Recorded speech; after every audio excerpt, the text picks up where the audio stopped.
Shabbat day, and all praise and glory goes to the Most High. We can begin our class. And I say all praises to the Most High for this Shabbat day. And we want to glorify the Most High and give homage to His word, to His prophecies of events that's being unfolded. And my reader, my brother Yeshai, all right? We're going to begin our class. We're going to start off with Psalms, the 92nd chapter. We're going to give that glory and praise to the Most High for this Shabbat day. Psalms 92. Good. Psalms chapter 92. It is a good thing to give thanks unto Yahweh and to sing praises unto thy name, O Most High. Right. So this is what David is saying, and that's the true thing. It's good to give praise to the Most High name. All right. Read that verse again. Psalms 92 and verse 1. It is a good thing to give thanks unto Yahweh. That's right. It's a good thing to give thanks unto the Most High. Go ahead. And to sing praises unto thy name. And to sing praises unto his name. Go ahead. O Most High. O Most High. Continue. To show forth thy loving kindness in the morning and thy faithfulness every night.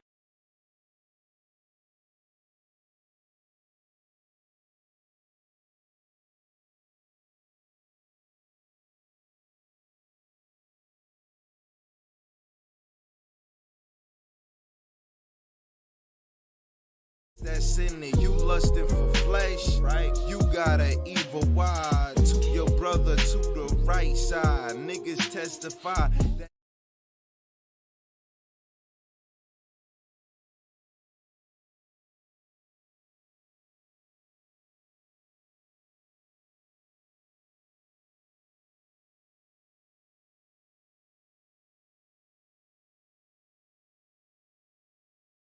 used in the ancient days.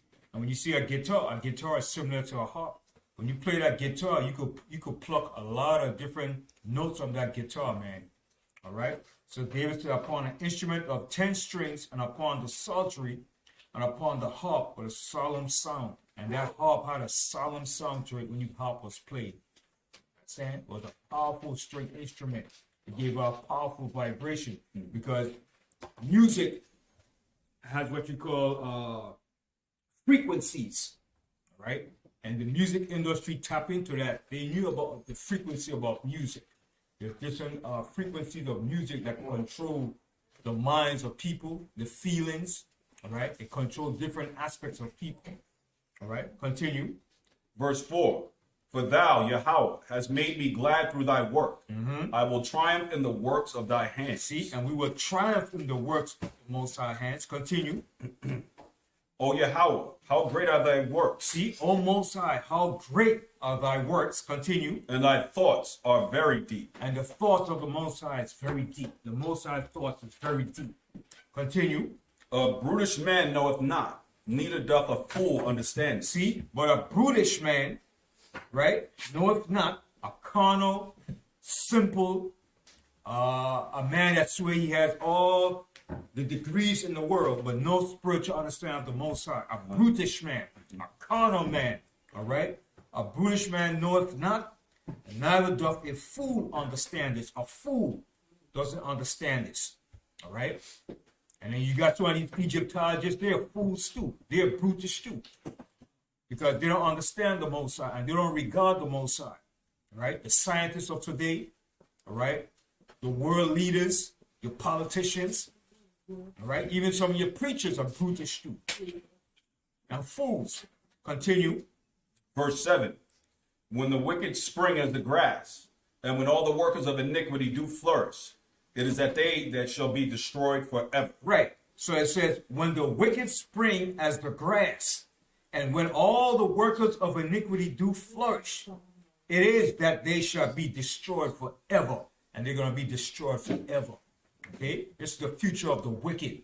The ruling elites, the bankers, the oligarchy, the plutocrats, the rulers that run and control this earth economically, financially, spiritually, all right? Academically, collegiately. The Most High is going to destroy them because they are the wicked. Continue. Psalms 92 and 8.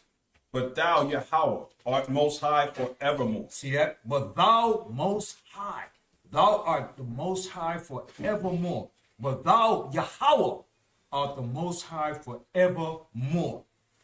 The Most High is going to be the Most High continually forever. Continue. For lo, thine enemies, O Yahweh, for lo, thine enemies shall perish. So the Most High has enemies. He said, for lo, thy enemies shall perish. The Most High has many enemies. Mankind, right? Especially mankind, the rulers of this earth. And guess what? Some of our people are enemies to the Most High too. I should say a lot of our people are enemies to the Most High. Of our own people are enemies to the Most High. And they're going to perish along with the wicked. Continue. All the workers of iniquity shall be scattered. See, all the workers of iniquity shall be scattered. Continue. Verse 10. But my horn shalt thou exalt like the horn of a unicorn. But David said, but my horn shalt thou exalt like the horn of a unicorn, which is power, which is strength. Meaning the Most High was going to raise up David, and not only David, but his descendants, the offspring. He's going to raise us up like a horn of a unicorn with power and strength. Okay, because a unicorn represents power and strength. Continue. I shall be anointed with fresh oil. I'm going to be anointed with fresh oil. Continue. Mine eyes also shall see my desire on mine enemies. Check that out. And he said, my eyes shall see my desire upon my enemies. The Most High said, we're going to see the desire of our enemies. With our eyes, we're going to see this thing. Continue. And mine ears shall hear my desire of the wicked that rise up against me. Check that out. And he said, and my ears shall hear my desire of the wicked that rise up against me. And all our enemies are rising up against us. But the Most High is going to put them, it's going to scatter our enemies. It's going to destroy our enemies. Continue. Verse 12. The righteous shall flourish like the palm tree. Check that out. So the Most High said, now the righteous is going to flourish like a palm tree. You know what's a palm tree? A palm tree is a strong, upright tree. That represents strength and power. The righteous shall flourish like a palm tree. Go ahead. The righteous shall flourish like the palm tree. He shall grow like a cedar in Lebanon. And he shall grow like a cedar in Lebanon. Why is the Most High always referring to the cedar of Lebanon? Because the cedar of Lebanon was a strong pine tree. Strong. Okay? And that cedar of Lebanon represents strength and power. It symbolizes power and long life. A cedar tree lives a long time. All right? And the Most High gives an example of that. He said, my people shall live a long life like a tree, like a cedar tree, right? Because a cedar tree lives a long time, man. Okay? In California, they have what they call those redwood trees. Those trees live for hundreds and hundreds, maybe thousands of years, man, and strong, solid. Some are so big, you could drive a car right through those trees. They cut it out, and you could drive a car right through those trees, how big and strong they are. So those are all family to the cedar tree. There are many different families of the cedar. But the cedar in Lebanon, that's the one the Most High likes. All right? Hold that for a minute and go to Isaiah 65 and 22.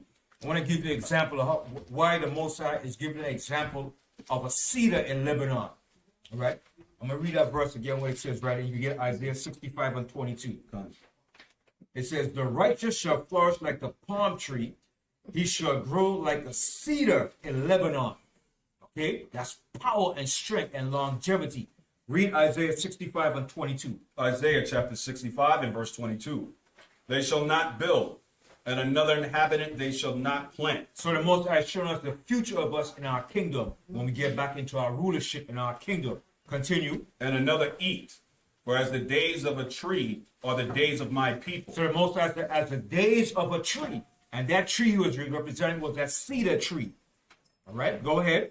Or the days of my people. So the Most High, as the days of a tree, so it's going to be the days of his people. Long life, longevity, strength, and power. Continue. And mine elect shall long enjoy the work of their hands. See, and the Most High said, my elect shall long enjoy the works of their hands. So that's the blessings and the future. The Most High is going to return back to us in our future kingdom. Now go back to Psalms 92. Psalms chapter 92 and verse 13.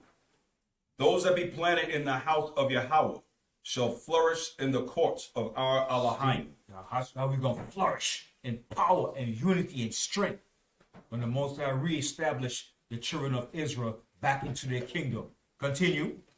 They shall still bring forth fruit in old age. Right. So in our old age, we're still going to be bringing forth children. Right. So let's say you get to the age of 650, 700. You're still going to be bringing forth children in your old age. All right. And the Most High tells you, even a baby is going to be considered, 100 years is going to be considered the age of a baby. That's a baby. 100 years. And if you die within 100 years, that's a curse. So we're going to live a long time. So a baby is going to be the age of 100. Go back to that same verse in Isaiah 65 and go up to 2 verses above that.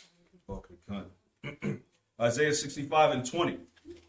There shall be no more thence an infant of days. See, there's no more going to be an infant thence of days, meaning, go ahead.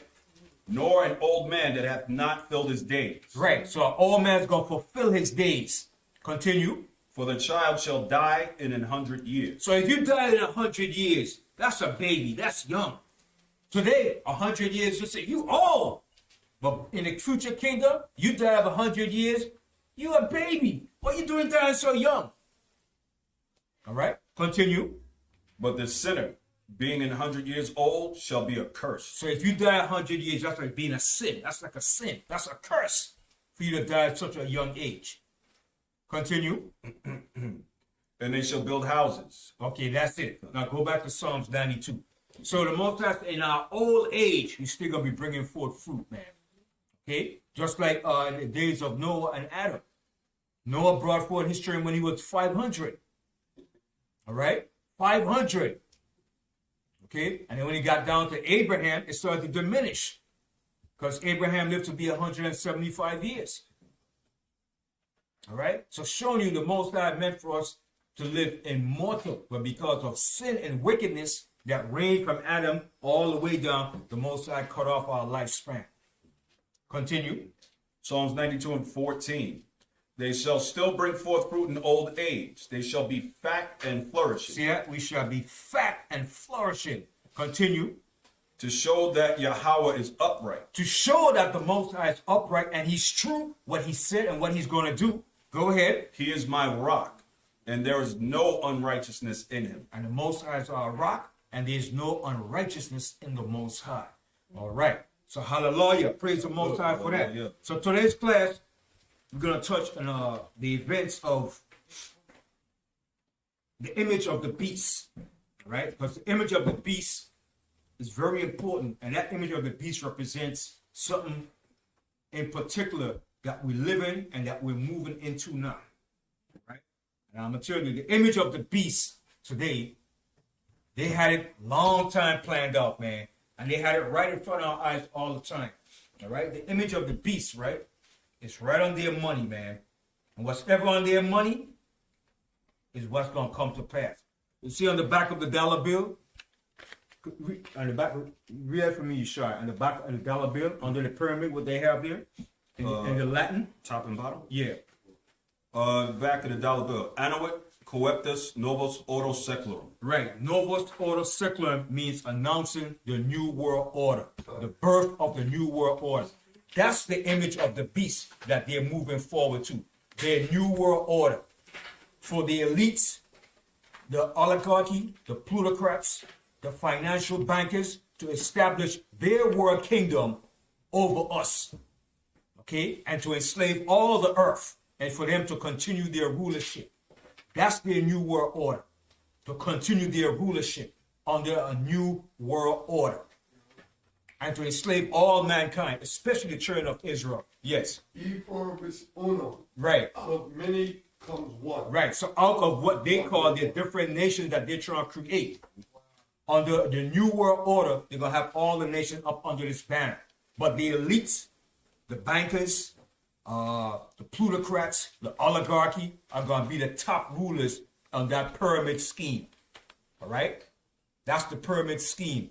On the bottom represents the slaves, the servants. The top is the elite rulers. And they try to create a world without the Most High, but Satan being their chief god to run their world events.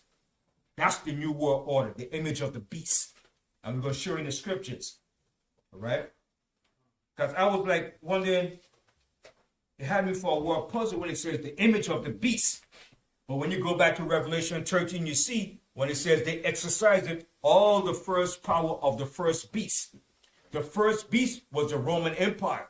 So when it came back again as a restored Roman Empire, they're going to exercise all the events politically, economically, so-called religiously into this new world order. Okay? But it's not going to be a centralized religion. It's going to be a religion of all kind of confusion and madness. But the elite rulers is going to have control over the mass of the people in a digital currency society. Everything is moving to what you call a robotic society to control the masses. Okay? But before we go into that, before we go showing you, because a lot of you said, but brother, that's not true, brother. That's not true. So we have to lay a foundation to show you something. That when John spoke about these things, what empire was John living in? From the audience. John the Revelator that wrote the book of Revelation. What empire was he living in? The Roman Empire. That's a fact. Around that time, 96 AD, the Roman Empire was ruling the earth because Daniel already told you the fourth beast that was going to rule the earth. Right? He told you about the Babylonians, the Persians, the Greeks, and the Roman Empire, which was going to be diverse from all the beasts that ruled. So when the time came, when Yahushua was born, the Roman Empire was ruling. When John the Baptist was on the scene, the Roman Empire was ruling. When John Maccabees and his sons were on the scene, who was ruling at that particular time? Greeks. The Greek Empire. So when the Greek Empire came, which the Roman Empire absorbed the Greek Empire, the Roman Empire came into existence. From that time, even until this very day that we're speaking, the Roman Empire, which is the revised Roman Empire, is still ruling today. And when it came back in the Renaissance period, around 1492, which actually came back in 1453 under the Ottoman Turkish Empire. That was the empire that took over in the guise of the Roman Empire. But we're going to go into the scripture and show you some scriptures showing you, all right? So let's go to let's go to the book of Luke, the 2nd chapter. I want to show you something here in the book of Luke, the 2nd chapter. So we could paint a picture and show you what time we were living in from that time period to now. Luke, the 2nd chapter. And we're going to start from the first verse. Luke chapter 2 and verse 1.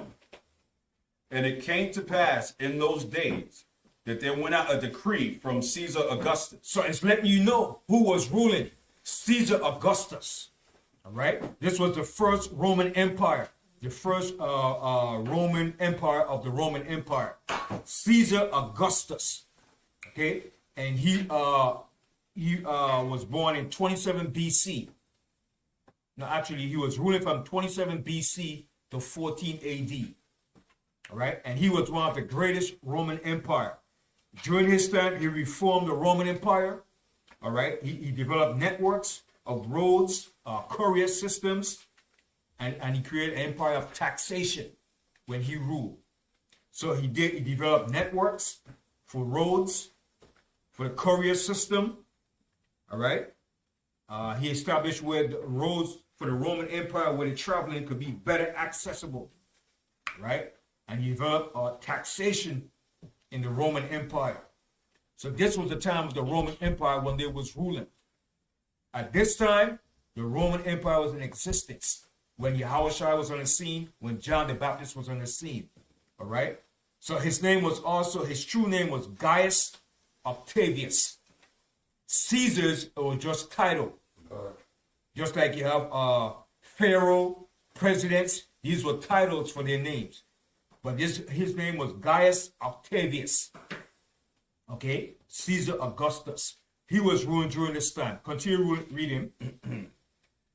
Luke 2 and 1. And it came to pass in those days that there went out a decree from Caesar Augustus that all the world should be taxed.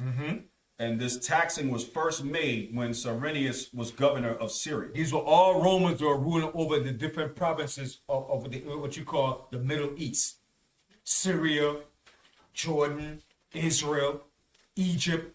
They were reigning over all these different areas in what they call the so-called Middle East. But actually, in reality, there's no such thing as no Middle East. That was all what you call North Africa. Okay? Northeast Africa. I don't know where to get that term Middle East from. Okay? Continue. Verse 3. And all went to be taxed, everyone into his own city. So he created this taxation, one of the greatest taxation during the Roman Empire. And America took that same thing from their predecessor, the Roman Empire. Because America is an extension of the Roman Empire. Okay? All their symbols, all their Senate, the Congress, the different buildings, we said, Financial the system. financial, everything is based upon the Roman Empire. Public. Right? The Republic, the Democrats, all the same thing. The Latin, the different terminology and words. Okay? It all goes back to the Roman Empire. Remember when you went to school, what did they teach us in school? Roman numerals. Roman numerals. What the hell we learn Roman numerals? Are we Romans? Yeah, we were Romans. Because what they're saying is we're going to keep our culture of who we are. We're not going to let it go. All right? When you look up the medical terminology, the law terminology, it all goes back to Latin, to the Roman Empire. Okay? So they let you know this is our culture, this is our history, and we're going to keep it strong. All right? Continue. Luke 2 and 4. And Joseph also went up from Galilee out to the city of Nazareth into Judea unto the city of David, which is called Bethlehem, because he was of the house and lineage of David, to be taxed with Mary, his espoused wife, being great with child. So even they were being taxed too. Okay? Just like we're being taxed today. But it's just another form of saying you're being robbed. But they make it into a law to rob you and justify it. Then when you don't comply and pay those taxes, who comes in? The IRS. Another gangster. That's the true gangster. He comes in like gangster every year. He said, okay, well, listen, we're going to send you a letter. You owe this amount of taxes. You could either pay it in installments, or you could pay the whole thing. But if you don't pay, we're going to put a lien on your account. We're going to seize your account and put a lien. You can't take no money out. That's what the IRS does. Okay? When Al Capone did all the crimes that he did, and there wasn't no way to bust him. How did it come up with a way of busting Al Capone? Tax evasion. The IRS said, okay, we got you, buddy. We got you now. And the IRS came even to Red Fox and took everything from him, took his ring off his finger. Okay? Joe Lewis, the same thing. That's the job of the IRS, to rob, to tax you. Okay? Because remember, we're slaves in this setup. So they're going to tax you. All right? So from there, now go to Luke, the 3rd chapter. So that's the job of the IRS. Ben, Yes. In old times, they called it tribute. Tribute. But all they did was change the name to tax. That's it. Same Tribute. thing. You're a slave. Same You're paying tribute. They have control over you. Now, some people say, brother, I don't pay no taxes, brother. I'm what you call, what's the term they use? Sovereign. But even if you say you're sovereign, you're still under tribute of the beast. In some form, fashion, you're under tribute to the beast. Because you still have to use his what? His money. His money. You got to use some form of his institutionalized system that he has set up. So you might say, well, I don't use the black man's dollar bill. I bought it. I use gold. You don't control the gold. You don't control the diamonds. He does. Remember, this is his rulership, the Roman Empire. They're ruling still. All right? So let's go to, Luke, the 3rd chapter. Luke, the 3rd chapter. Now in the 15th year of the reign of Tiberius Caesar. See, now he's showing you. So some people say, brother, the New Testament is not real. So why is it giving you history here of the Roman Empire and who was ruling? This was the second Roman Empire of the Roman Empire. The second ruler of the Roman Empire, Tiberius Augustus Caesar. Read that verse again. Now in the 15th year of the reign of Tiberius Caesar, Pontius Pilate being governor of Judea, and Herod being tetrarch of Galilee, and his brother Philip, tetrarch of Iturea, and of the region of Trachonitis and Lysanias, and the tetrarch of Abilene. Right. So what I'm showing you here, this was the time of the Roman Empire. So John was writing about the Roman Empire, even though the Most High showed him things from the past, present, and future, because that's what Revelation is about. Past, present, and future. Could I add to that? Yes. The 15th year of the reign of Tiberius Caesar is 26 AD. Check that out. All right. And he died in 37 AD. Okay, so this was the time of the Roman Empire, and during his reign, Yahushua was on the scene. Right, and it tells you who was there: Pontius Pilate, being governor of where? Of Judea. The Romans were ruling over our land. Pontius Pilate was a governor. Okay, just like you had what's his name? Cuomo was governor of New York State. It was the same thing. All right. So now we're going to go into Revelation and leading up to what we're talking about, this New World Order. That was their whole plan from the beginning, to reestablish the Roman Empire under the New World Order, the image of the beast. Okay, so from there, let's go to Revelation, the first chapter. All right, let's go to Revelation, the first chapter. And we're going to start from the first verse. Revelation chapter 1 and verse 1. The revelation of Hamashiach Yahushua, which Yahweh gave unto him, to show unto his servants the things which must shortly come to pass. See? To show unto his servants things which must shortly come to pass. When that time when the Roman Empire was ruling, John was seeing and writing these things down. Continue. And he sent and signified it by his angel unto his servant John, who bear record of the word of Yahweh, and of the testimony of Hamashiach Yahushua, and of all things that he saw. Okay, now from there, jump down to the 19th verse. To the read the 4th verse here. Verse 4. John, to the 7 churches which are in Asia, grace be unto you, and peace from him which is, and which was, and which is to come. See, those are the phases that the Most High deals with. Past, present, and future. Okay? Prophecy deals with past, present, and future events. Okay? That's how the world runs. Past, present, and future events. Because, let me give you an example. All kingdoms that rule this earth, where did they get some of their understanding, customs, cultures, and behaviors from? From the Israelites. True, but they got it from previous kingdoms that ruled before. All right, just like the Roman Empire, where did they get some of their institutionalization and some of their customs from? Syria. And the Babylon. From the Babylonians too, and from Egypt. All right, because remember, Rome took down Egypt. They went down to Egypt too and took over Egypt during the time of Cleopatra. Okay.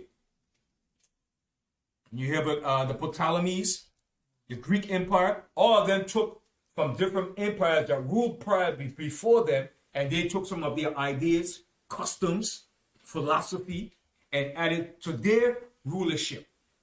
Right? The Roman Empire took from the Greeks, they took from the Egyptians, they took from the Babylonians, they took from the Assyrians, and they combined it into their kingdom and created their rulership and kingdom. Just like America. America took from who? Rome. From Rome, and from who else? Greek. And from who else? Babylon. And who else? Egypt. And who else? The Syrians. And who else? Hebrews. And who else? England. Israel. Who? England. England. Right. That's their mother.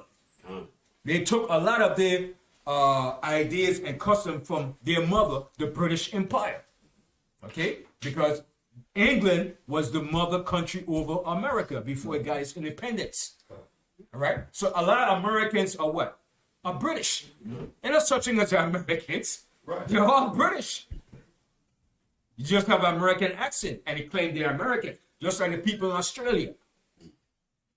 Right? Yeah. Ben, all of them are crooks. Yeah, all of them are crooks. All of them are murderers. Murderers. In exile. Yes, Murders Incorporated. All right? They're all crooks. Yeah, because who did the British send to Australia? A bunch of cutthroats and murderers. Yeah. And they went to Australia and killed and brutally savage and killed the people in Australia and said, well, Australians? How the hell are you Australian? Okay, the same thing with America. When they came over here, the founding fathers were all British descendants. Right? So every empire takes a piece from every empire that ruled before them.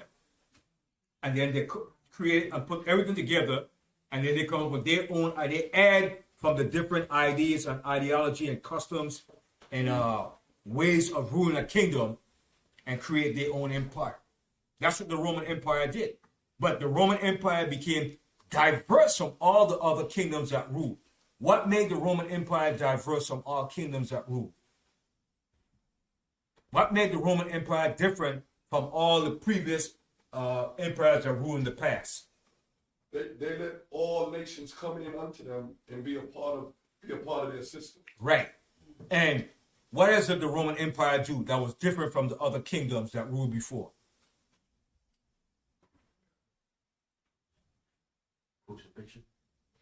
That too. They set up a system called democracy by voting to put in elected officials.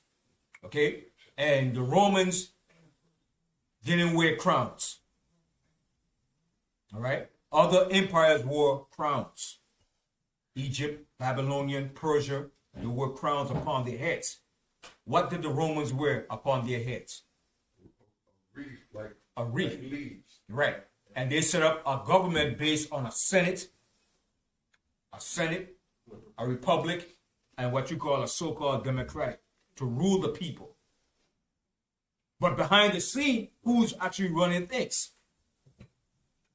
It's the oligarchy, the plutocrats. But they give you a illusion Right. that the people that's in the elected official are the one that's representing you and running the government. But it's not. Just like America. They have you believe that democracy, the form of government that's running things. But behind the scene, it's a ruling elite. Financial bankers. Family. Right? The money changes. Okay? The Rockefellers, the DuPonts, the Gettys. Okay? What's the other devil name? His name represents Red Baron, Rothschilds. Okay? Red Shield. These devils run a whole lot of big corporations, banks, and everything behind the scene. Okay? They control the American government, the British government. Okay? So could I add something? Yes, yeah. Along with the democracy came the boule. Right. And the boule's job was to inform the hierarchy what the servants were doing. Right. Okay. So everything is a control, like a pyramid. The bottom are the slaves. Then you keep going up to the top. You have different levels, and the top of that chain is the elite rulers. Yes, Brian. Boule is high price overseers to the black community. Right. High price. Satanic. Yep. A lot of black people are a bunch of boulets over our people, man. Okay. And anybody that's into that form of like your police, all right? Like that's why the mayor. Why do you think he became a mayor so quick? Because he's part of the fraternal order. Right. Okay? It's a fraternal order of the Freemasons. Okay? So now let's Revelation, now jump to Revelation 1 and 19. So when we get to our points, we speed up and go into it. Revelation chapter 1 and verse 19. Write the thing which thou hast seen. So the Most High told John, write the things that thou hast seen. Okay, go ahead. And the things which are. And the things are. Okay, go ahead. And the things which shall be hereafter. And the things that's going to be hereafter. Okay, in the future. Now from there, go to Revelation 4 and 1. Revelation chapter 4 and verse 1. After this I looked, and behold, a door was opened in heaven. So this door was open in heaven. The Most High was showing John visions and revelations. Okay, go ahead. And the first voice which I heard was as it were of a trumpet talking with me, I'll turn that off. which said, Come up hither, and I will show thee things which must be hereafter. See, and I will show thee things which must be hereafter, into the future. Okay, so this is what he was showing John, the future of the Roman Empire. All right, now from there, let's go to Revelation, the 13th chapter. Revelation, the 13th chapter, because I want to go back over this here because I missed something when I was doing the last time. And I don't think we recorded because, all right, but let's start from the top. Revelation, the 13th chapter. So we know now that we're in the Roman Empire. John was in the Roman Empire, and he was writing about the future of this empire, the things that was going to take place. So he wasn't talking about the Babylonian Empire or the Persian or the Greeks, even though he referred to them in the reverse order. In this chapter here, he was letting you know about the kingdoms that ruled prior to the Roman Empire, but he's going to let you know this was the Roman Empire that was going to rule, and that was ruling at that time, and still is going to be in rulership when Yahushua has come to destroy. That's what the Most High was showing John. The empire that's ruling is the empire that's going to be in the end when I come to destroy. Okay? And it goes under their various names as the EU and NATO. They're all part of the Roman Empire.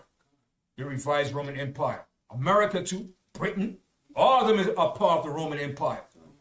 Okay? Go ahead. Continue. Revelation chapter 13 and verse 1. And I stood upon the sand of the sea, and saw a beast rise up out of the sea. So he's seeing this vision of these beasts. Now we know beast represents kingdoms, rulership in the earth. All right? So, but how do we know beast is not talking about an actual beast, brother? A brutish person that doesn't understand scripture, that's talking about a beast. But we know, according to the scriptures, that beast is representing kingdoms. So in order to give people a better understanding, let's show them what beast represents in the Bible. Let's go to the book of Daniel, the 7th chapter. Because a brutish person and a foolish person who don't understand the spirit of the Most High or prophecies will argue and say that's a literal beast. All right? Daniel, the 7th chapter. And let's start from the first verse. Daniel chapter 7 and verse 1. In the first year of Belshazzar, king of Babylon, Daniel had a dream and visions of his head upon his bed. So Daniel was a prophet. So the Most High was showing him visions and prophecies of events. And during his time, for the future, all right, continue. Then he wrote the dream and told the sum of the matters. Daniel spake and said, I saw in my vision by night, and behold, the four winds of heaven strove upon the great sea. So it says the four winds represent the four kingdoms that's going to come upon that particular area of the great sea, which was the Mediterranean. And these four kingdoms are going to come from different parts, east, west, north, and take over that area of the great sea, the Mediterranean. The great sea is the Mediterranean area. Continue. Verse 3.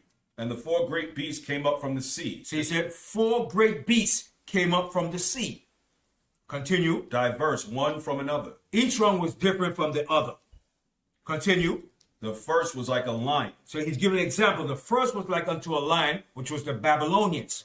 When you go and check it out, the history, the archaeology, the lion represents the Babylonian Empire with Nebuchadnezzar and his sons and his grandsons. Continue. And had eagle's wings. And it had eagle's wings. That's what it represented. The lion with the eagle's wings on it. And the wings represents the power of it to take down kingdoms. Continue. I beheld till the wings thereof were plucked. And the wings were plucked, meaning they were destroyed, they were taken over. Continue. And it was lifted up from the earth, and made stand upon the feet as a man, and a man's heart was given to it. So this man represents Nebuchadnezzar, the great ruler of that empire. Continue.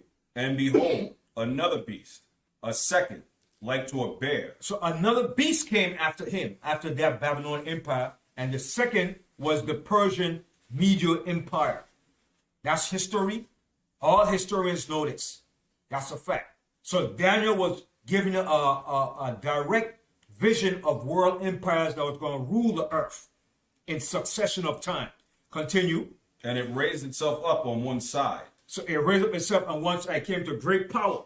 So the empire was shared by the Medes and the Persians. The Medes were Japhetic and the Persians were Shemitic. So the Medes ruled at one point, and then eventually the Persian Empire absorbed them and took over the entire rulership. Continue. And it had 3 ribs in the mouth. So it took down 3 kingdoms before that: Lydia, Babylon, and Assyria. So it took these empires down when the Persian Empire came into rulership. Continue. 3 ribs in the mouth of it, between the teeth of it. And they said thus unto it, arise, devour much flesh. So it devoured and took over. It said, arise, devour much flesh. It took down these kingdoms and ruled. And when the Persian Empire came to rulership, it had 120 provinces that it ruled from where? From Ethiopia to India. The Persian Empire ruled from Ethiopia all the way to India. The extent of their empire. Continue. After this I beheld, and lo, another, like a leopard. And after this leopard represents the Greek Empire, representing Alexander the Great. And all historians know this.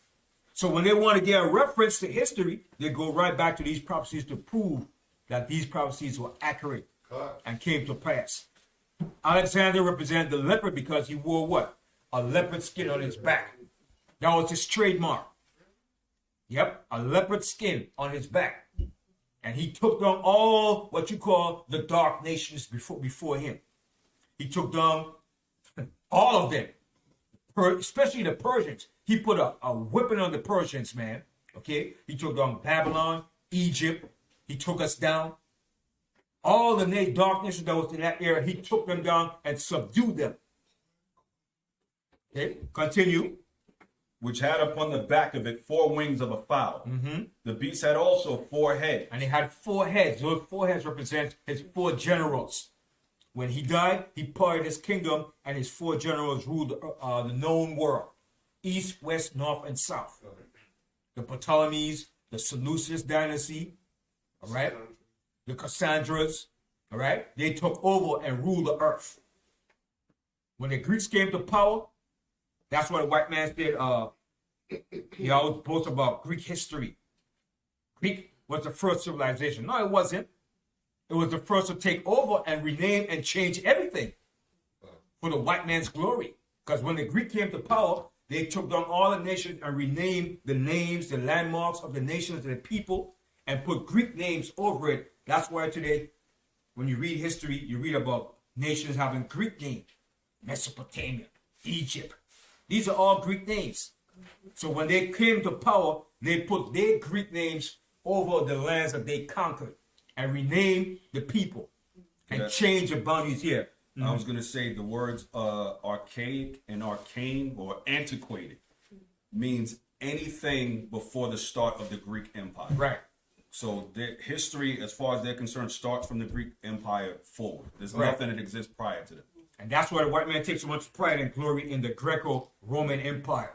Yes. And that's why they call him Alexander the Great, but not the Greek. Great, the great. They call him one of the greatest warriors of time. And he was a great, you gotta give props where props is due. The man was a warrior. He took down nations, man. Okay? Yeah, you can't say the man was a punk. The man was a warrior. You have to give Jack his hat. You understand? If a man's a warrior, you gotta give it to him.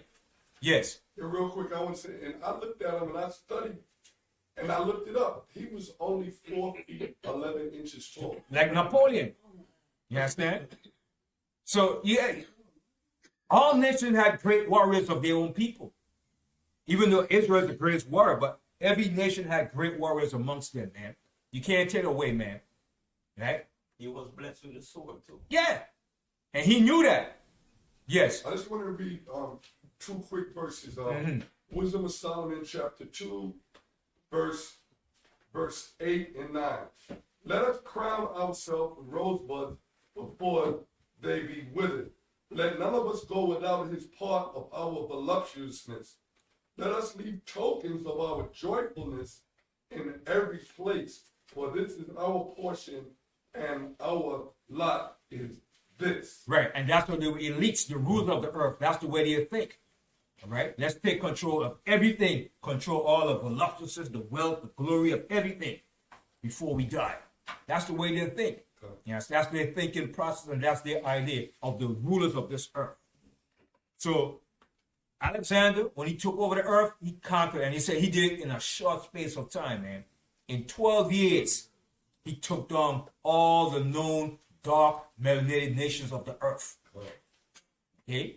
And he went up as far, all the way up as he went up to Afghanistan, all right, to India, okay? And that's the farthest extent that his kingdom went, to India. And he fought wars up in those areas. He went up all up to the mountain over there, what is called, not Kilimanjaro, shucks, it's gonna come back to me.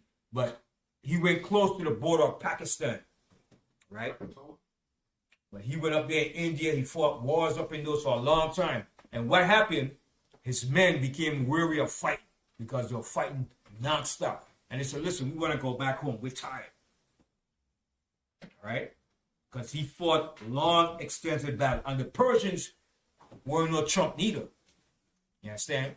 They fought a hell of a battle, man. They had some great warriors too. Okay? So every kingdom had great warriors amongst their own people.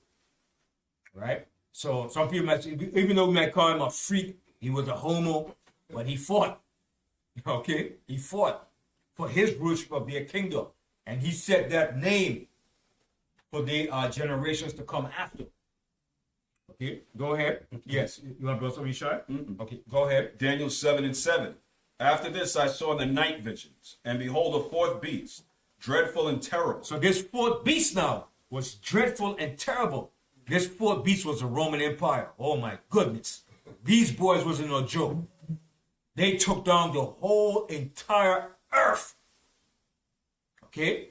They subdued the entire earth. They took us down in 70 AD. Okay? So when they took us down, you know there were some bad dudes. Okay? Read that verse again. Daniel 7:7. After this I saw in the night visions, and behold, a fourth beast, dreadful and terrible. So he said dreadful and terrible. Go ahead. And strong exceedingly. And strong exceedingly. Go ahead. And had great iron teeth. Rome was known as the Iron Monarchy. Famous for its iron strength, its power, its military. Okay? When the Roman military came in, brother, it was over.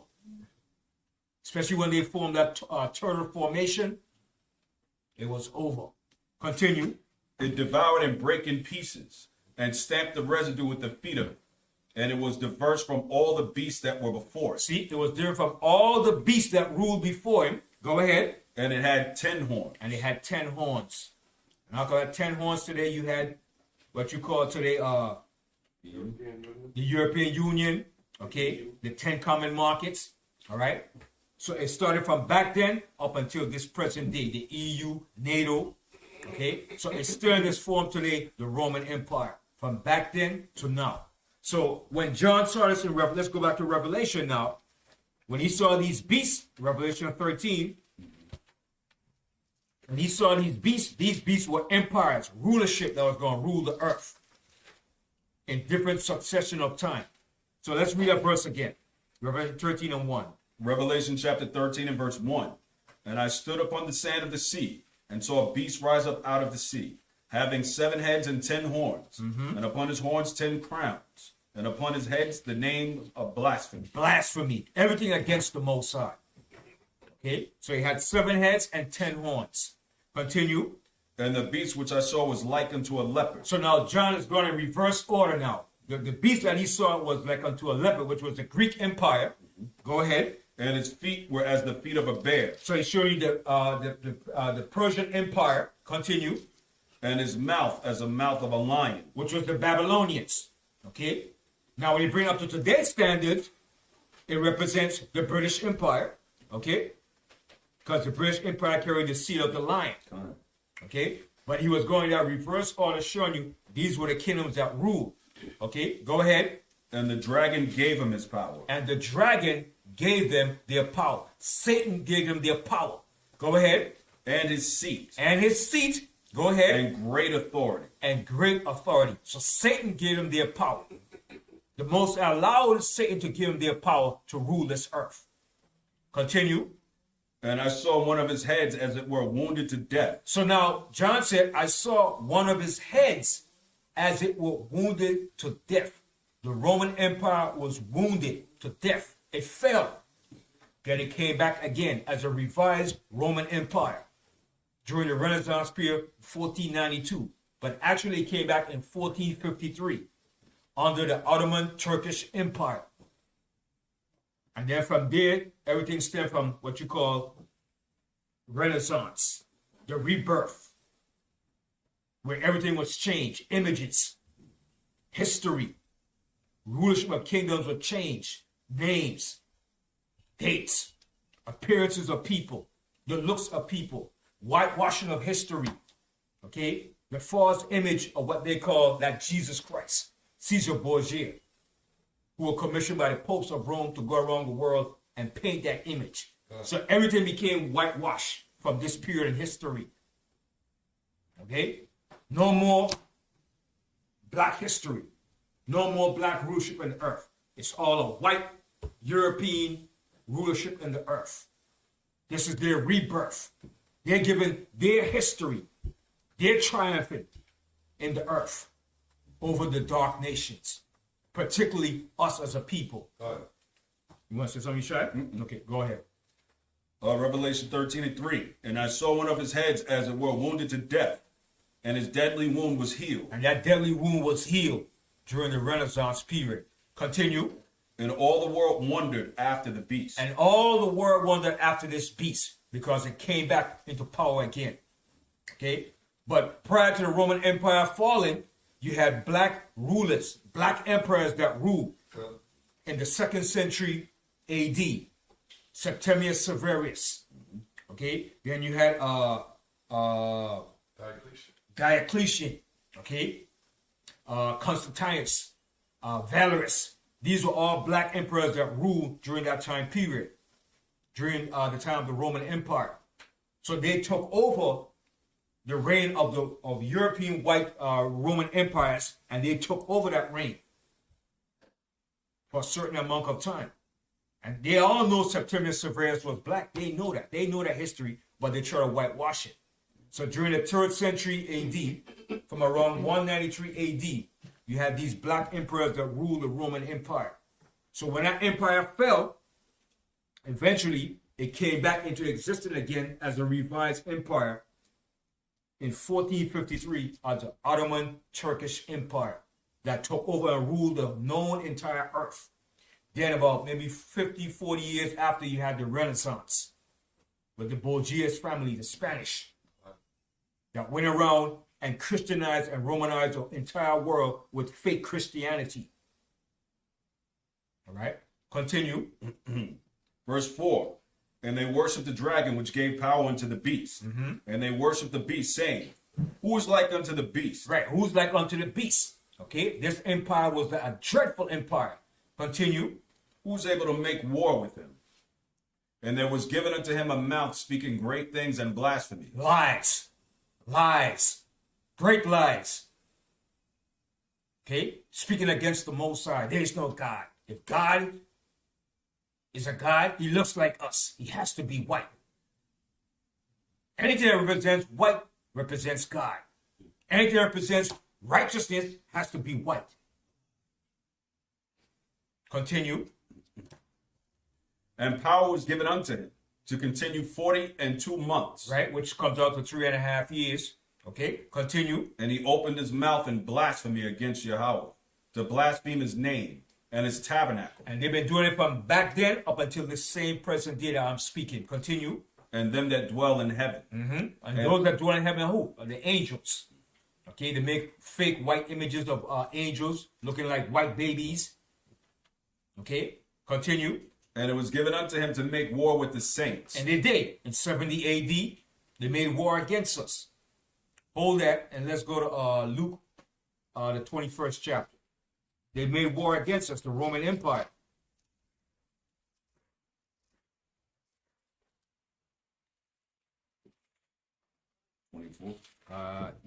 Yes. Yeah.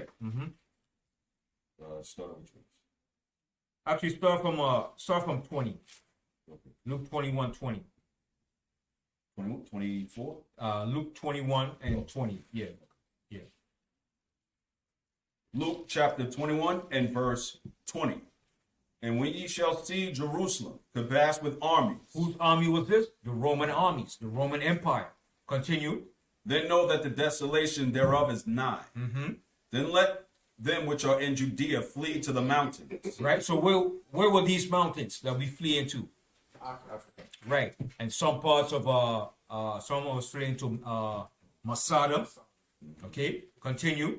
And let them which are in the midst of it depart out. And let not them that are in the countries enter thereinto. For these be the days of vengeance, that all things which are written may be fulfilled. But woe unto them that are with child, and to them that give suck in those days.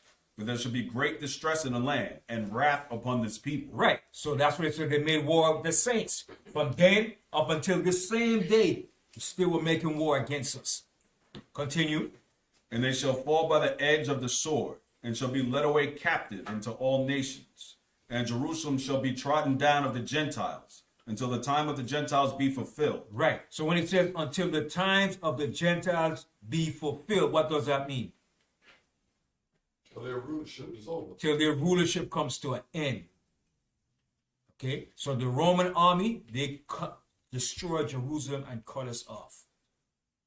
Okay. Now from there go to Luke 19 to Luke. Yes. Yes. By Amalek and the Christians and the Ottomans being in Israel now, they still trying to death. Right. From that time period, from the time of the Ottoman Turkish Empire. Because the Ottoman Turkish Empire was none but white boys. Some became Jewish, some became Muslim, some became Christians. That came up from the Ottoman Turkish Empire. All right. Luke, the 19th chapter, and start here from Luke 19:41.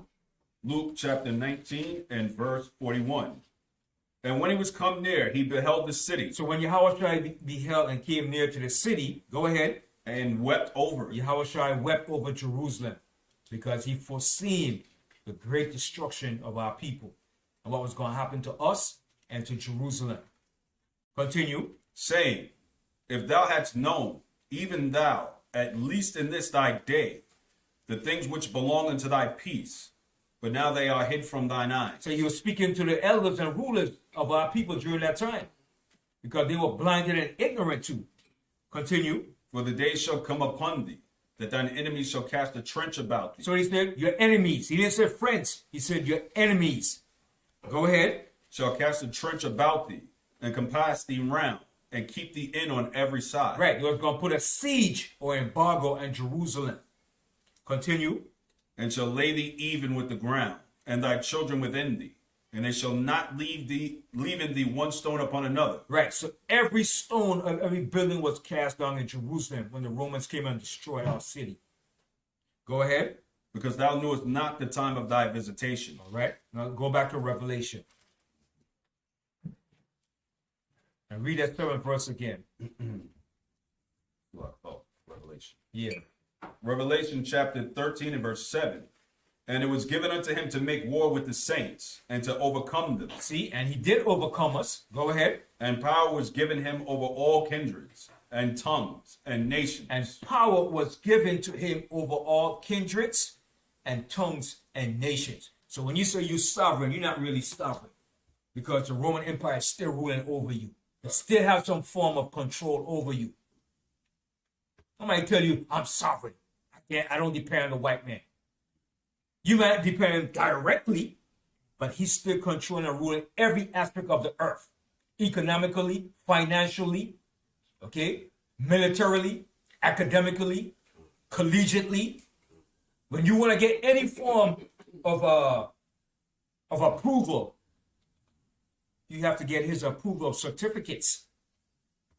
Yeah, you go. Yes. Just like with his mandates, whatever you got, he doesn't have to accept what you got, and he can write a law Right. or mandate. Or override, right. Right. Gotta remember that. So if you say, okay, well, I'm going to be my electrician. To be a certified electrician, you have to get what? His license. Anything. You still have to go through him. So you're not really sovereign. You're sovereign when you're in your own land, having your own autonomy, your own gold, diamond, military, and rulership. That's when you're sovereign. You're not sovereign when you're the next man's land. Okay? And he's ruled over you. Yes. I just want to say quickly that they want to get us to turn away from the Most High spiritually when we know we got to study to show ourselves approved under Him. That's all I want to say. Yeah, but that's not the point I'm saying. Yeah, I know, but I'm saying. Stick with me now. No, I said for it pertains to, or like you said, for us, we have to get our approval for them to get licensed, all this stuff to them. But spiritually, they want to destroy that too. Right, I understand it. But to show you, nobody's really sovereign in another man's land. It's impossible. That's how let people say you could be sovereign. You don't have you don't have to go under this man. Cut the bull crap, man. Okay. When it comes down to it, the man has a final say. He could say no or yes to the bull crap you're coming up with. So I don't want to hear that crap. But you sovereign? How the hell you sovereign? And you using whatever he has. When you sovereign, you create everything new. You don't create what he has. You don't use what he has. Okay? So that's the point when people say they're sovereign. To a certain degree, but you're not fully sovereign. Okay? Like I said before, when you to use his money, to use his finances, you have to go through him. And even if you're using Bitcoin, like I said, Bitcoin, you don't run Bitcoin or control it. Bitcoin is run by some European. Okay? Yeah, I was gonna say. I mean, it's nice and ideal, but regardless, he has to give you permission to be sovereign. Right. And then even then, it's almost like you got a restraining order. I'm not gonna bother you for a certain amount of time. I'll let you live until I decide to come get you. Right. And they still have that outside influence still over you. Right. He's still controlling us. So there's no way to get around the Most High prophecies of what he said that we're going to be in. The Most High said we're going to be captive, exiled in a land that's not ours. Have a precept. Yeah. Go ahead. Read from the book of Baruch, chapter 3 and verse 8. That's it. Bring it up. That's it. On point, Yaikwa. Behold, we are yet this day in our captivity. That's right. Behold, we are yet this day in our captivity. Go ahead. Where thou hast scattered us for a reproach and a curse, and to be subject to payment. And to be subject to payments. Okay. Go ahead. According to all the iniquity of our fathers. Right. So we're subject to payments. I don't care what kind of payment it is. Taxes. Okay. 501c, whatever they crap, you're still subject to it. Because in the end, he's the one that's dictating the policies to you. And you have to abide by it. Like I said, he doesn't have to honor what you come up with for being sovereign. He's just doing you a favor until the time you're ready to say, listen, that's revoked. That's revoked. Yes. You know, when you say it like that, what it really suggests too that this is how the shackles were removed from our hands and feet. Right. You understand? What he did, see, this man is so cunning and crafty. It's a reverse way of saying, okay, I took off the shackles and everything off of you, and I'm allowing you to be free. But I'm still in control over you. There's a song by this reggae singer. I forget his name. He said, Babylon released the chains, but them I use them brains. So what he's saying, they release the chains, but you're in a high-tech slavery. That's all it is, a high-tech slavery. That's all it is. We're in a high-tech slavery. All right? Yes, To go back to where we read in Luke, because let's say he does it and he does give the permission, and now you're on your own land, but he controls everything around you. We just read in Luke, it says, for the day shall come upon thee that thine enemy shall cast a trench about thee and compass thee round about and keep thee in on every side. So you're going to be there and they're going to be waiting for the word to step in. And they're just going to surround you. And be like, okay, you got your own spot. And it said, and they shall lay thee even with the ground. So Right. even though you're by yourself, they're going to sit there and wait until the word is given, and then they Right. step.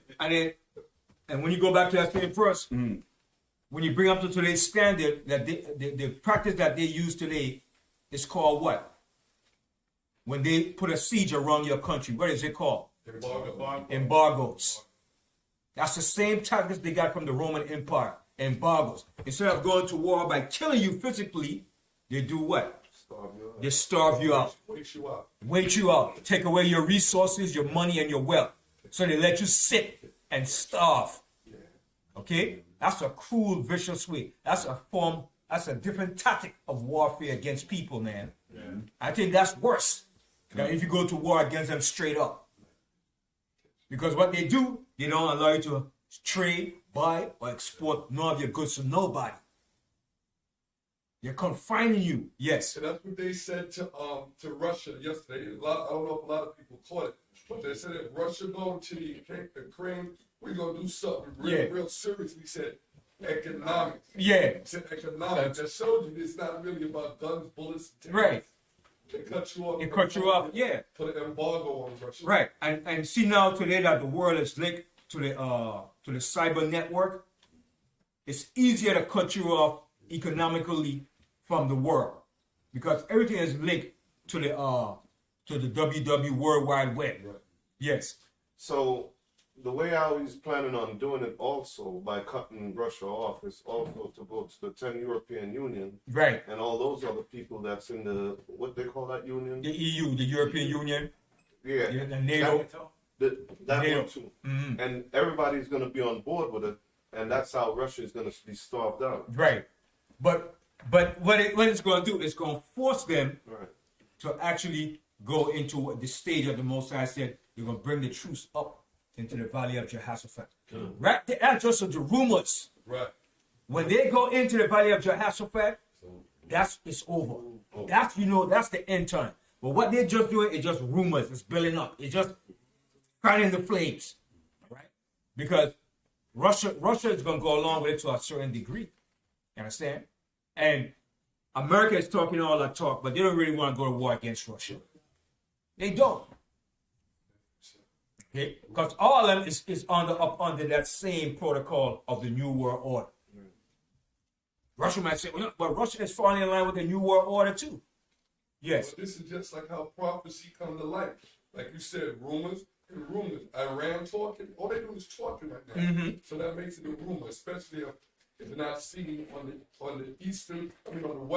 western hemisphere. Right. If we heard about it, it's just a rumor Right. until it happens. Until it happened. But when you see them go down into that valley of Jehoshaphat, Right. it's not no more a rumor. That's the real thing.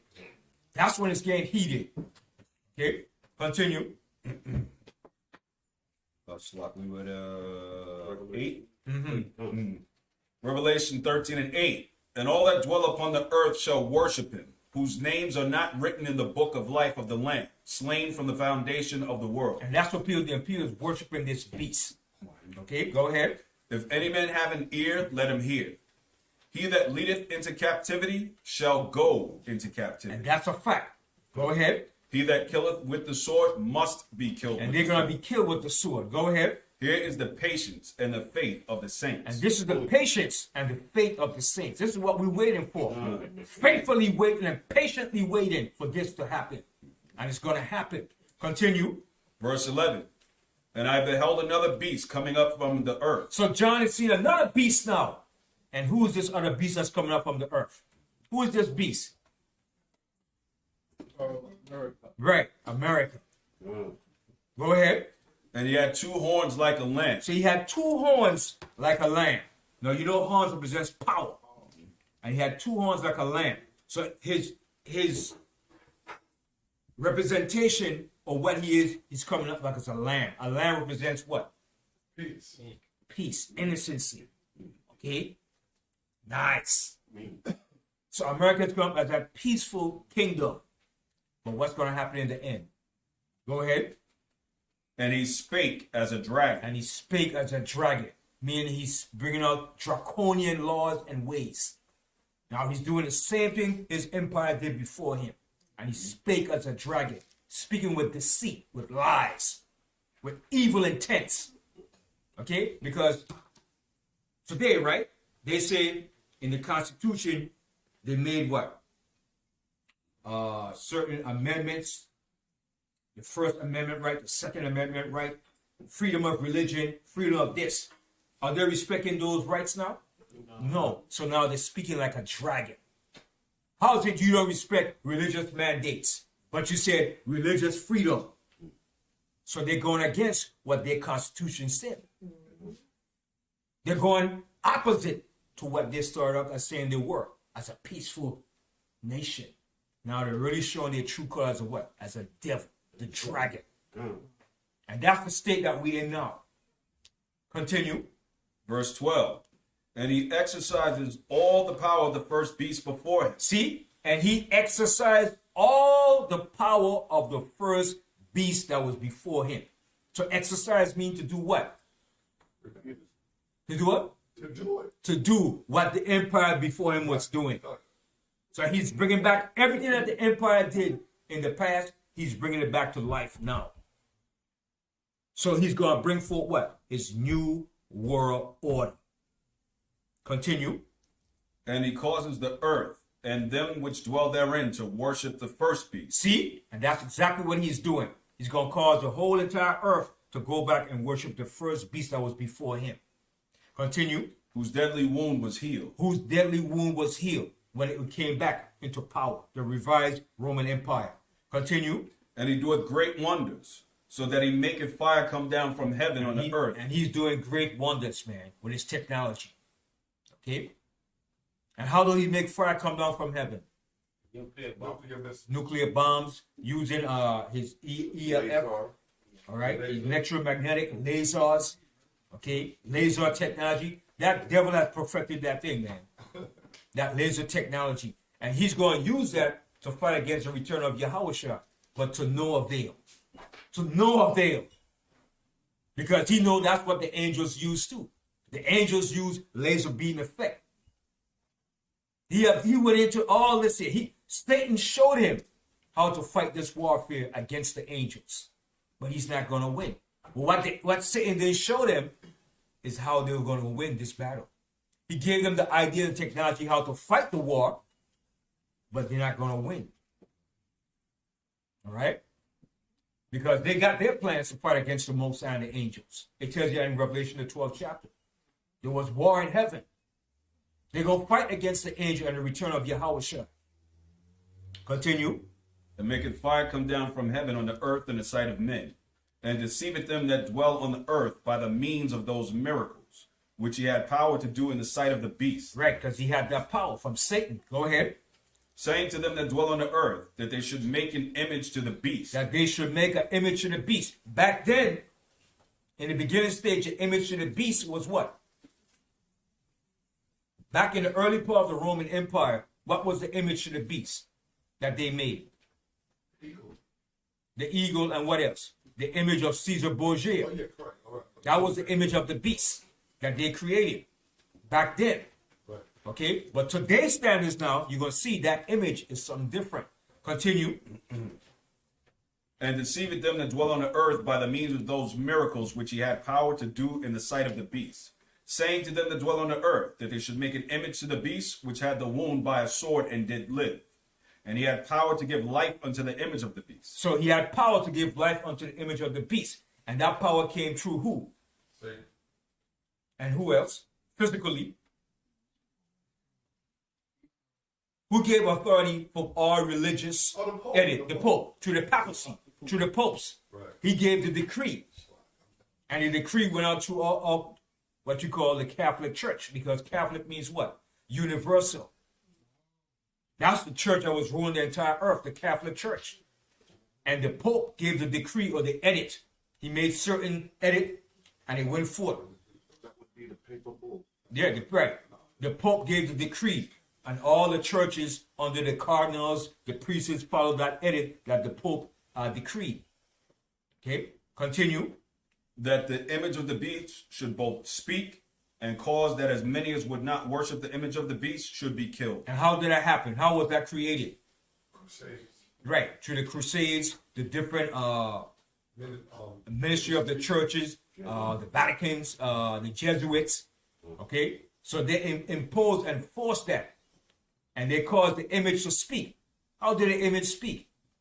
Through the lying preachers. Okay.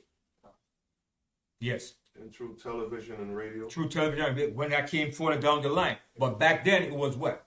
Through the decree, word of mouth, through the popes, carried out through the different archbishop, the Jesuit priests that set up in those areas. And they gave life to the image of the beast. When they made an image to it, when they made paintings, drawings. And then when they went out to different parts of the world and said, this is the image, worship that image. So they gave life to it. They had power to give life unto the image of the beast. Continue. Verse 16. And he causes all, both small and great. So now it's coming down to our time now. Because this didn't happen during the time of John was living. It didn't happen 400 years ago. It didn't happen 100 years ago. But now it's coming down to the time that we're living in now that this is going to happen. Continue. And he causes all, both small and great, rich and poor, free and bond, to receive a mark in their right hand or in their forehead. See, and that mark is the chip. The mark of the beast. That's the chip. That RFID, radio frequency identification chip, that he's going to place in people's hands. I'm going to play a video here. I wish I could get it set up on the monitor. But this was done in 1990. I want you all to listen good to it. It's a song too. But they're telling you exactly what was going to be promoted and brought out in the future. Go ahead. Verse 17. And that no man might buy or sell. See, now it's going to what? Economics. Right? It's going into a digital currency system now. That no man might buy or sell. Go ahead. Save he that had the mark or the name of the beast. And the name of the beast. Okay? The mark is that chip. All right? And the name of the beast is the new world order. Okay? Go ahead. Or the number of his name. And the number of his name. Go ahead. Here is wisdom. Let him that hath understanding count the number of the beast. For it is the number of a man. And his number is 666. Now, I want to show you this here, right? Like I said, on the dollar bill, you already have the symbol, Novus Ordo Seclorum, the New World Order. That's the New World Order. Okay? Now, listen good at this here now. It's probably about maybe 10 minutes. But I got it from Yawabal. He sent it out. And I told him, like, damn, this a hell of a gem you put out there. All right? And it was from 1990. But listen to the contents of it. It's amazing, man. And whoever made this song knew exactly what was taking place, what was going to take place in the earth.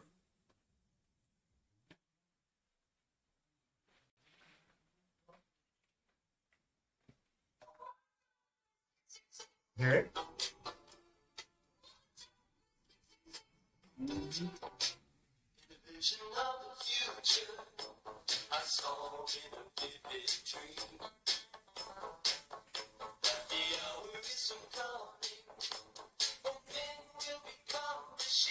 See, and this was done in 1990.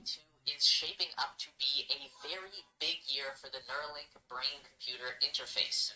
And now Elon is telling the world that he expects the brain implant device to enter human trials sometime in the year 2022. The microchip. Help me, I will take care of you.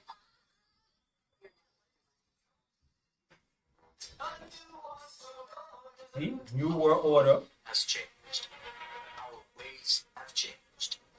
But the one thing that remains the same is our spirit of discovering new ways. This is the new world order. See, that's the image of the beast. From leaders from all domains. From the house of India's most trusted newsman.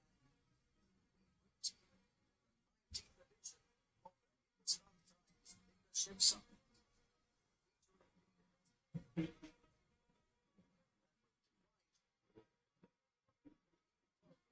See, you keep saying the New World Order. This will take trillions, not billions of dollars.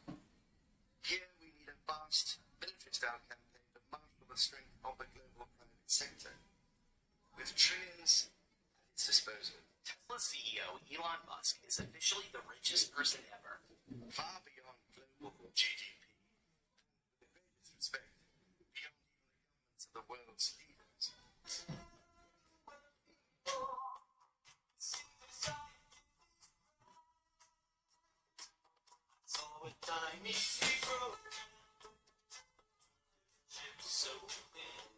The chip is so thin. Elias Boatberger goes to work. He doesn't need ID. He doesn't need money. In fact, much of what he needs to get through the day is hidden right there, just below the surface, in his hand. But touch it? Yeah. Oh, weird. Yeah, it's like rice. Embedded in his hand is a microchip that serves as his keys, his ID, and his wallet. Yeah, it's all in chip.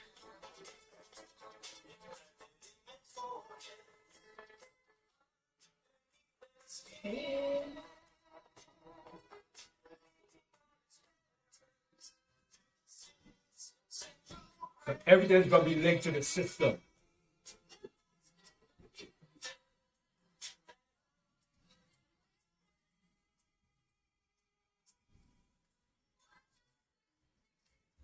You see? Watch out for 666. So what it's showing you, this is a new world order where everything's gonna be digitally set up.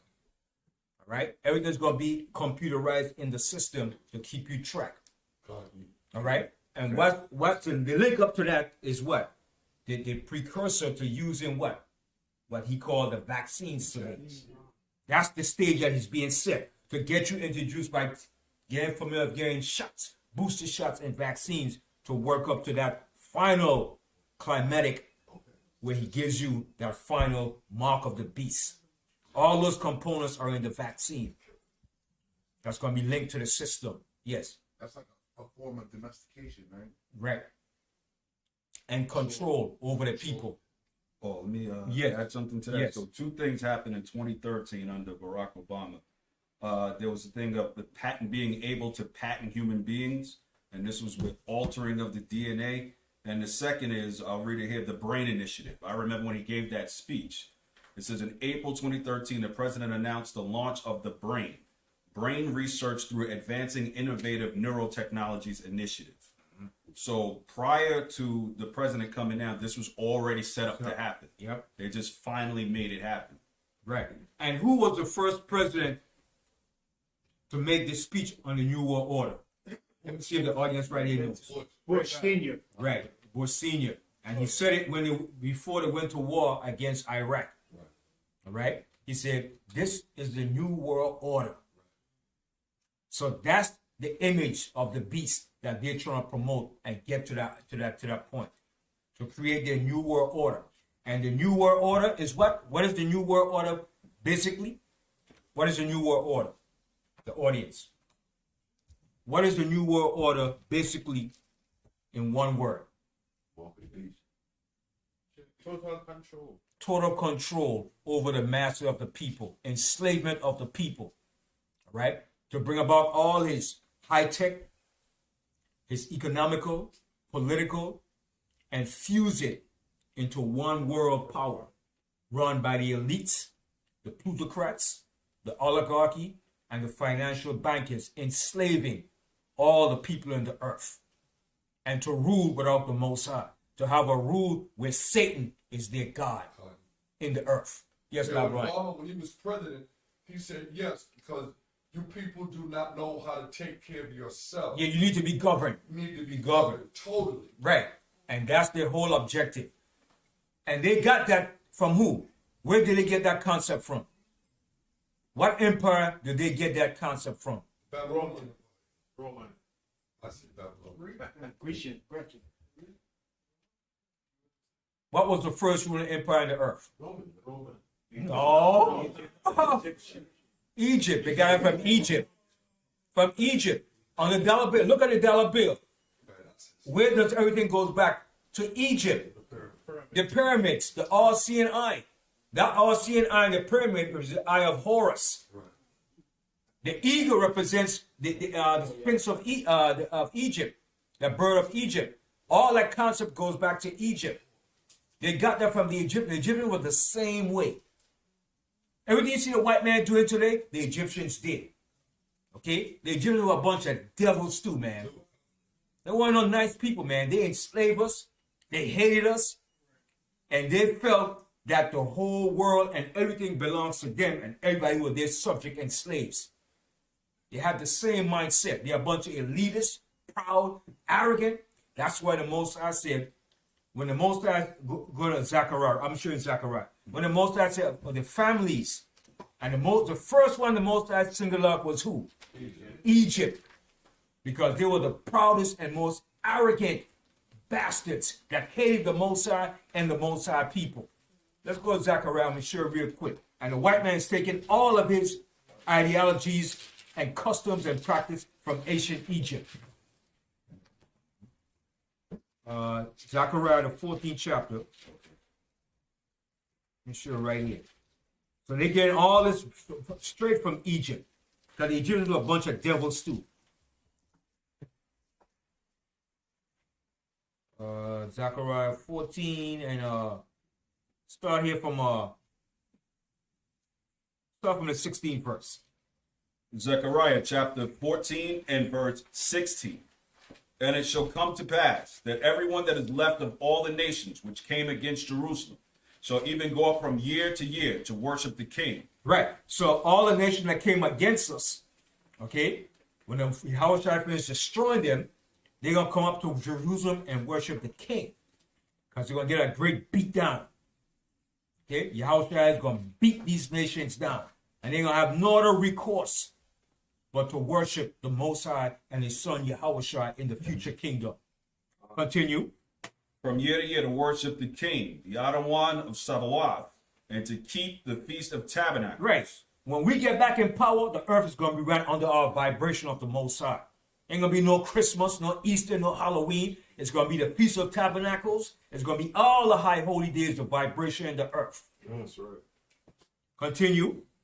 And it shall be that whoso will not come up of all the families of the earth unto Jerusalem to worship the king, the Adawan of Sabaoth, even upon them shall be no rain. Right. So all the families, they don't come to Jerusalem to celebrate and keep the Most High holy days. It's not going to be no rain upon them.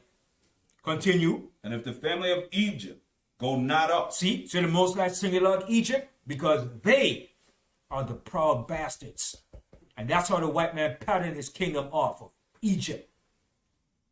His economical system, his so-called religious, everything is based upon the concept of ancient Egypt. Go ahead.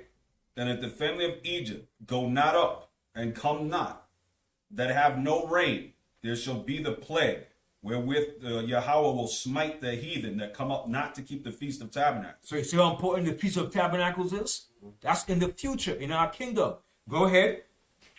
This shall be the punishment of Egypt, and the punishment of all nations that come not up to keep the Feast of Tabernacles. So you see that.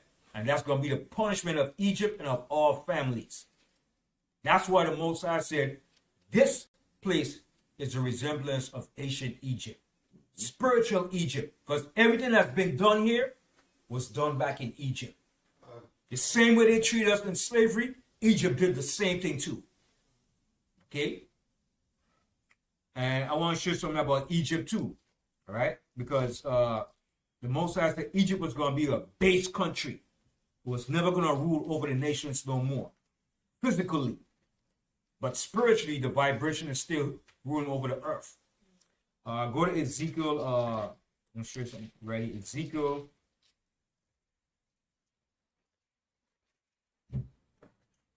Ezekiel 29. Ezekiel 29. And we'll start here from the 12th verse. Ezekiel chapter 29 and verse 12. Actually, you know what? Start from the 9th verse. Ezekiel 29 and 9. Ezekiel 29 and 9. And the land of Egypt shall be desolate and waste. And you see, it is today, right? Egypt is desolate and waste. So the same thing the Most High did to us, he did to them too. So Egypt is desolate and waste. Continue. And they shall know that I am Yahweh, because he hath said, the river is mine. And that's what the Pharaoh said. The river is mine. The river was like a god to them. The Nile River, that was like a god to the Egyptians, the ancient Egyptians. Continue. The river is mine, and I have made it. And that's what he said. I made it because they diverted the river. They diverted the flow of the river. That's what the Egyptians did. Okay? Continue. Behold, therefore I am against thee, and against thy rivers, and I will make the land of Egypt utterly waste and desolate, from the tower of Cyrene even unto the border of Ethiopia. Right. And it's desolate. There's no rulership in Egypt. There's no power in Egypt. Most High made it desolate because of their pride and arrogance against the Most High.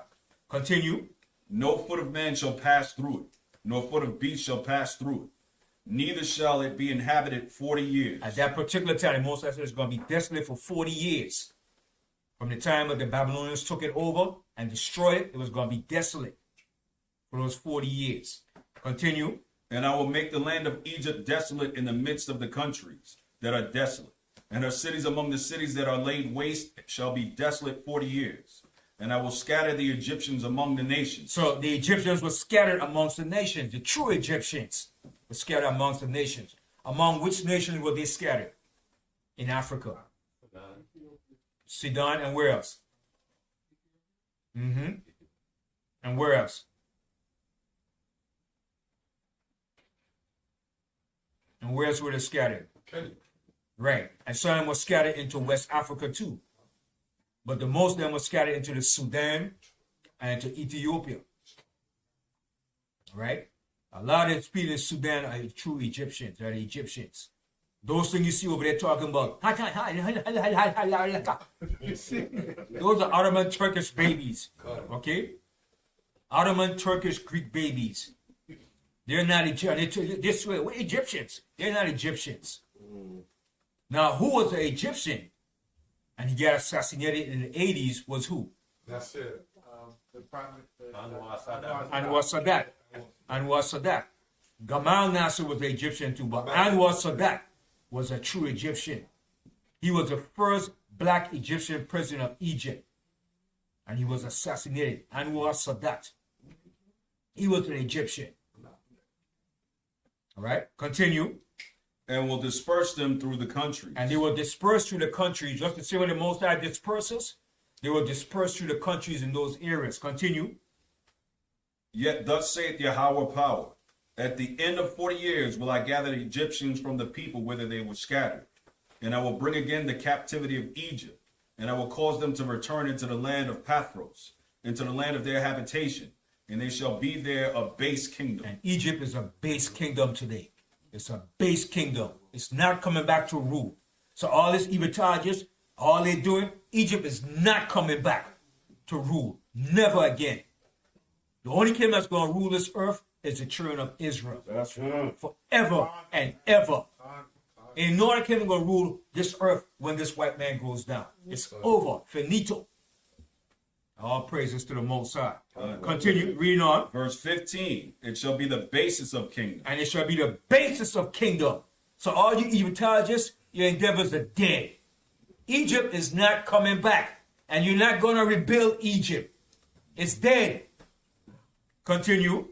Neither shall it exalt itself any more above the nations. So the Most High said, neither shall it exalt itself any more above the nations. Physically, right? But how is it doing it today? Spiritually, in the form of what America is doing. All right? Continue. For I will diminish them, that they shall no more rule over the nations. See? That they shall no more rule over the nations. Continue. And it shall be no more the confidence of the house of Israel. And that was our confidence. We look up to Egypt. Even back then. A lot of us look up to Egypt, and even today, we're still looking up to Egypt. Going back to Egypt. Yeah, they had great history and stuff, but we're not those people. They were our enemies. They hated our God. They made mockery of our God. And that's why the Most High in turn made mockery of their gods when he brought the plagues upon them. Continue. Which bringeth their iniquity to remembrance, when they shall look after them, but they shall know that I am Yahweh, the power. That's right. All right. So with that, what time is it? 1:30.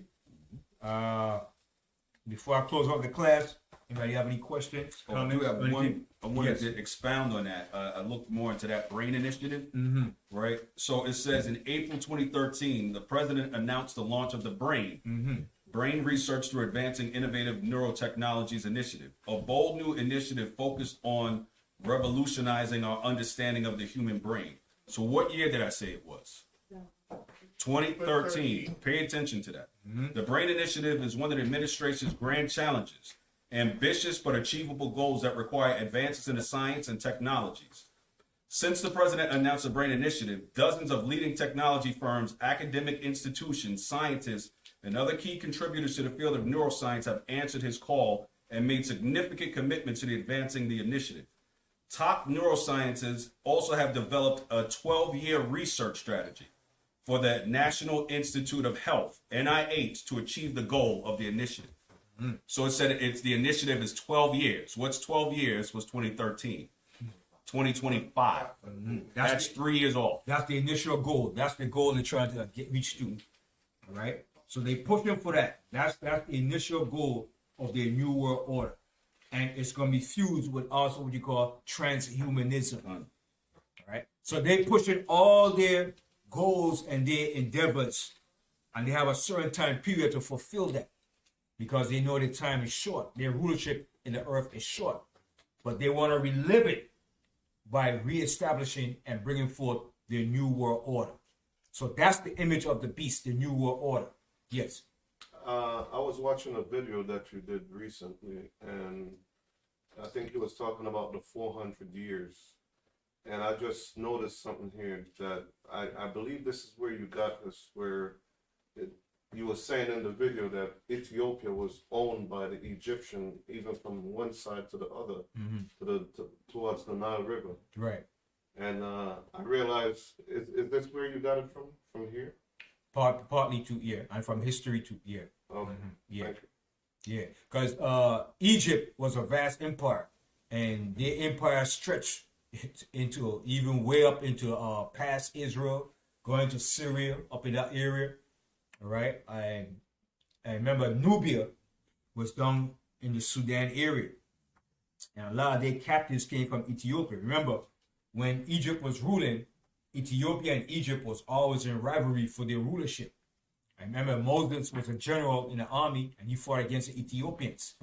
One of his wives was an Ethiopian, right? So when Moses fought against the Ethiopians, they came bringing gifts and was subject to the pharaohs of Egypt. Right. And you had, I think, two Ethiopian pharaohs that ruled Egypt too. One was what's his name? I forgot his name. Shishak, which is also in the scripture, and out of Pharaoh. But you had Egyptian pharaohs that ruled. So when they ruled for a time period, the Egyptians will come and take them off the throne and take back the rulership in Egypt. So Ethiopia was also part of Nubia too. Ethiopia and Sudan were all part of Nubia. So they were rivalry for that rulership. And when you read about Shishak in the Bible, Shishak, also known as Shishak, he was an Ethiopian ruler right after during the time of Solomon. So Ethiopia was in link with Egypt too, and they fought against Ethiopia and they enslaved them too. That's where they got their gold and riches from Ethiopia, the Egyptians. The Egyptians were some cool people too, man. Hey, don't believe that they were just lovey-dovey type people. They conquered nations, man. They butchered and bust nations down, man. You understand? And when the Hyksos came and took them down, that spoiled their whole reputation as an empire. Because the Hyksos were in there and crushed it. The Hyksos took over and crushed the empire and ruled it, man, for almost 200 years. That's why when they came back with a fury and a vengeance, man. They said, you Hebrews got to get the hell out of it. We're going to enslave you in Egypt, man. And they push out the Hyksos. So during the time of Joseph, those were Hyksos pharaohs. That was the one that you was just saying that they lived beside Gershon, right? Right, in Goshen, yeah. Goshen. Right, the Hyksos were foreign rulers of Egypt. They were not native Egyptians. So when Joseph was in Egypt, those were the pharaohs that was ruling Egypt. They were Hyksos pharaohs, not true native Egyptian pharaohs. Oh. You understand? The true native Egyptian pharaohs came after they kicked out the Hyksos when Joseph died. That's why I said there was a pharaoh that knew not Joseph. That's when the real Egyptian pharaohs came back into power after they kicked the Hyksos out. And they said, you Hebrews, you're going to catch it under us. We don't give a damn what power you had under Joseph or the Hyksos. You got to go. This is ours and we're taking it back. Because remember, we rule in the lower parts of Egypt, which is known as the Goshen, Nile, Delta Valley area. Right. So when the true Egyptians came back in, they came back from Upper Egypt, and they took over both Upper, Lower, and Middle Kingdoms. Right. And they took it over and ruled. Which is what verse 10 actually talk about right there. Right. In verse 10 there, Right. that's when they came back into their full glory. When Joseph was in Egypt, he ruled in the lower parts of Egypt under the Hyksos. The Hyksos live in the area called Avaris, in the same area that we had. So when the true native Egyptians came back, they came back from Upper Egypt. So you know Upper Egypt is the southern part of Egypt. Lower Egypt is the northern part of Egypt. So when they came back, they took over both Upper, Lower, and Middle Egypt. They took it over from the Hyksos, right? So that's when Joseph ruled. Joseph ruled during the time of the Hyksos, not under the true native Egyptians. Right. Yes. Yeah. I just want to say that thank you for the lesson. But I think it's interesting how they talk about all these things that are supposed to be happening to people, and I was just wondering, like, is there any way for before this time for people to get their stuff together? Well, like the scripture said, you had you had 10 virgins, 5 were wise and 5 were foolish. Some of our people will get themselves together, and some are, and some just going to remain ignorant and willingly ignorant. Some was born to die. Like I said in that movie, it's a good day to die. Some of people just made to be put to death. It's sad to say, but that's reality.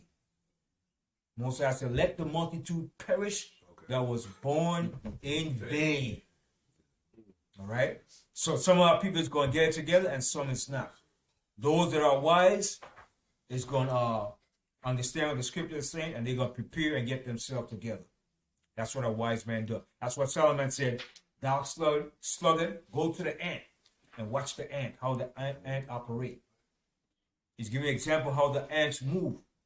So there are people that doesn't have no leader, but they organize and they work and they network. You understand? Can you read that? Yeah, Second read Esdras? yeah. Mm-hmm. Second Esdras chapter 9, verses 21 and 22. And I saw and spared it greatly, and have kept me a grape of the cluster. The grape of the cluster is a certain vine of the Most High's elect. That's the grape of the cluster. Continue. And a plant of a great people. See, and a plant of a great people. Go ahead. Let the multitude perish then. See, let the multitude perish then. Which was born in vain. Which was born in vain. Go ahead. And let my grape be kept. And let my grape, the elect, be kept. Continue. And my plant. For with great labor have I made it perfect. See? So that's the elect. So some of our people, like I said, 2/3. It's a shame, but that's the way it's supposed to go down. Because our people refuse instruction.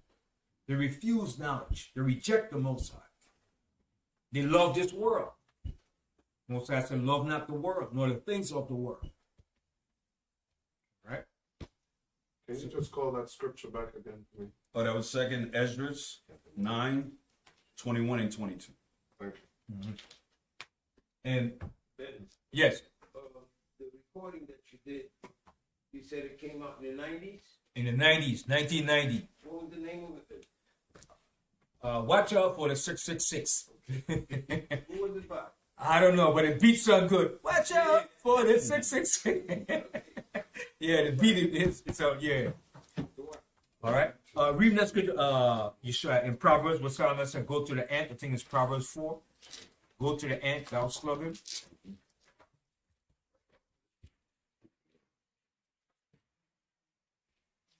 Proverbs.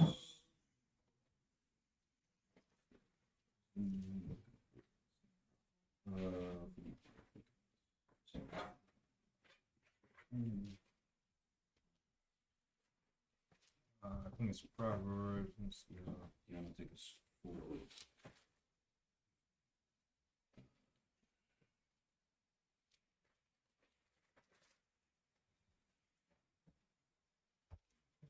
To the ant.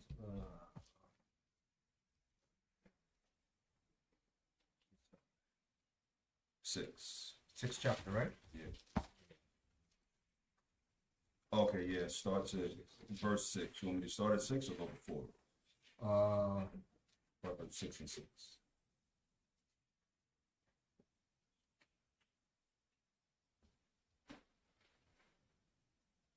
Read the 5th verse. 5th? Proverbs chapter 6 and verse 5. Deliver thyself as a roe from the hand of the hunter. So everybody know what's a roe, right? You know what is a roe? Like a deer. It's like a deer. All right, go ahead. And as a bird from the hand of the fowler. Go to the ant, thou sluggard. Consider her ways and be wise. So you're giving go to the ant, thou sluggard, because you know an ant is not lazy. An ant is constantly busy. Every time you see an ant is constantly moving, doing something, working. All right, go ahead. Which having no guide. Which have no guide. Go ahead. Overseer or ruler. You don't have no overseer, no ruler. All right, go ahead. Provided her meat in the summer. Provided her meat in the summer. In the summertime, that ant is gathering, working, and collecting food. Go ahead. And gathereth her food in the harvest. And gather her food in the harvest. Go ahead. How long wilt thou sleep, O sluggard? When wilt thou arise out of thy sleep? Yet a little sleep, a little slumber, a little folding of the hands to sleep. So shall thy poverty come as one that travaileth, and thy want as an armed man. Right. So he's giving an example. Some of our people, it's going to be like that, and some it's not. And that's why Yahweh gave the parable of the 10 virgins. 5 were wise, and 5 were unwise and foolish. All right. So everything is planning. Even in the military, have a saying you use all the time. It says, "Poor planning leads to what? Poor performances." PPP. Everything is planning and preparation. Right. So we got to be wise. We got to be sober and watch what's taking place in the earth. But we know overall, the Most High is going to provide and take care of us when we make the right and initial steps to walk in the path of the Most High. But get me Proverbs 16 and 19, because sometimes you have to rely and trust in the Most High to guide your path. Because sometimes your mind might have your own ideas what you want to do. All right? Proverbs 16 and 19. Proverbs chapter 16 and verse 19. Better it is to be of a humble spirit with the lowly than to divide the spoil with the proud. Proverbs 9 verse. Oh, 9? Yeah. A man's heart deviseth his way. See, a man's heart deviseth his ways. Your heart have its own device, what you want to do and things you got planned. Right? Go ahead. But Yahweh directeth his steps. But the Most High directed your steps. So the Most High has the future plan for us. We don't have our own future plans.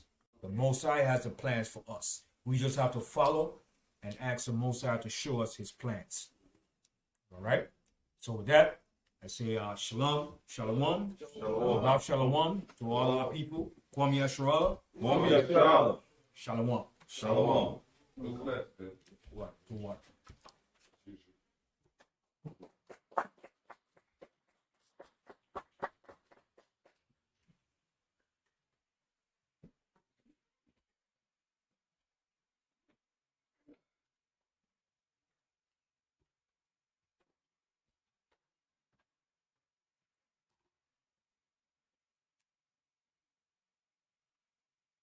into that page with the brain initiative.